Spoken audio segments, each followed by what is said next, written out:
ಇಬ್ಬರ ತಲೆ ದೇಹದಿಂದ ಕಿತ್ಕೊಂಡು ಹೋಗಿರುತ್ತೆ. 4 ಜನರ ಬಾಡಿ ಪಾರ್ಟ್ಗಳು ರೋಡ್ ಮೇಲೆ ಛಿದ್ರ ಛಿದ್ರ ಆಗಿ ಬಿದ್ದಿರುತ್ತೆ. 7 ಜನ ಸ್ನೇಹಿತರು ಒಂದು ಹೊಸ ಇನೋವಾ ಹೈಕ್ರಾಸ್ ಅಲ್ಲಿ ಹೋಗ್ತಿರ್ತಾರೆ. ಅವರ ಪಕ್ಕನೆ ಒಂದು BMW ಬಹಳ ಫಾಸ್ಟ್ ಆಗಿ ಅವ್ರನ್ನ ಓವರ್ಟೇಕ್ ಮಾಡ್ಕೊಂಡು ಹೋಗುತ್ತೆ. ಇದರಿಂದ ಇನೋವಾದಲ್ಲಿದ್ದವ್ರಿಗೆ ಈಗೋ ಹರ್ಟ್ ಆಗುತ್ತೆ. ನನಗಿಂತ ಸ್ಪೀಡಾಗಿ ಹೇಗೆ ಹೋದ ಅವನು, ನಾನು ಅವನಕ್ಕಿಂತ ಸ್ಪೀಡಾಗಿ ಹೊಡಿತೀನಿ, ಅವನಿಗೆ ಓವರ್ಟೇಕ್ ಮಾಡ್ತೀನಿ ಅಂತ 150-160 ಸ್ಪೀಡಲ್ಲಿ ಗಾಡಿ ಓಡಿಸ್ತಾನೆ. ಆ ಸ್ಪೀಡಲ್ಲಿ ಗಾಡಿ ನಿಯಂತ್ರಣಕ್ಕೆ ಸಿಗದೆ ಹೋಗಿ ಒಂದು ಕಂಟೈನರ್ಗೆ ಡಿಕ್ಕಿ ಹೊಡೆಯುತ್ತೆ. 6 ಜನ ಸ್ನೇಹಿತರ ಬಾಡಿ ಛಿದ್ರ ಛಿದ್ರ ಆಗಿ ಹೋಗುತ್ತೆ. ನಮ್ಮ ಗಾಡಿಯ ಸ್ಪೀಡು ನಮ್ಮ ಅವಶ್ಯಕತೆಗೆ ತಕ್ಕಂತಿರ್ಬೇಕು, ನಮ್ಮ ಅಹಂಕಾರಕ್ಕೆ ತಕ್ಕಂತಲ್ಲ. ಅಂಡ್ ಬಹಳ ಮುಖ್ಯವಾಗಿ ಜೀವನ ಅನ್ನೋ ರೇಸಲ್ಲಿ ಯಾರು ಸೀರಿಯಸ್ ಆಗಿರ್ತಾರೋ ಅವರು ರೋಡ್ ಮೇಲಿರುವಂತಹ ಕಾಂಜಿ ಪಿಂಜಿಗಳ ಜೊತೆ ರೇಸಿಗೆ ಇಳಿಯೋದಿಲ್ಲ. ಅಂಡ್ ತುಂಬಾ ಅಹಂಕಾರದಿಂದ ಸ್ಪೀಡ್ ಆಗಿ ಗಾಡಿನ ಓಡಿಸಿ ಯಾರು ಕೂಡ ಪೌರುಷ ತೋರಿಸಬೇಕಾಗಿಲ್ಲ.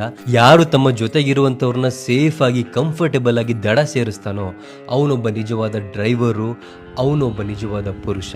ನಾವು ನಮ್ಮ ಕನಸುಗಳತ್ತ ಸ್ಪೀಡ್ ಆಗಿ ಹೋಗ್ಬೇಕು, ನಮ್ಮ ಸಾವಿನತ್ತ ಅಲ್ಲ. ಈ ವಿಡಿಯೋನ ಗಾಡಿ ಓಡಿಸುವಂತ ಪ್ರತಿಯೊಬ್ಬರಿಗೂ ಕೂಡ ಶೇರ್ ಮಾಡಿ.